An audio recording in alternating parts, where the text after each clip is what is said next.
Kryetari i Prokurorisë së Posaçme Antikorrupsion Altin Dumani ishte të premte në Fier, në një takim pune me prokurorët.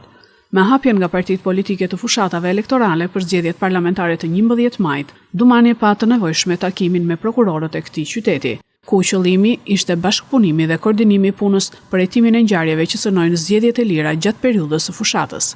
Në fokus të këtij takimi ishte bashkëpunimi dhe koordinimi mes Prokurorisë së Posaçme dhe Prokurorisë së Jurisdiksionit të Përgjithshëm Fier, në hetimin e të gjitha ngjarjeve që prekin zgjedhjet e lira dhe demokratike gjatë periudhës zgjedhore, kryesisht në vlerësimin me kujdes të shtuar të informacioneve, kryerjen me cilësi dhe në një kohë sa më të shkurtër të veprimeve të parahetimore, vënien menjëherë në dieni të Prokurorisë së Posaçme për veprat penale në kompetencë lëndore të saj, njofton prokuroria. Takimi Dumanit me prokurorët vjen në kuadër të marrëveshjes së bashkëpunimit mes PAK dhe Prokurorisë së Përgjithshme për monitorimin e procesit zgjedhor të 11 majit për të parandaluar krimet zgjedhore.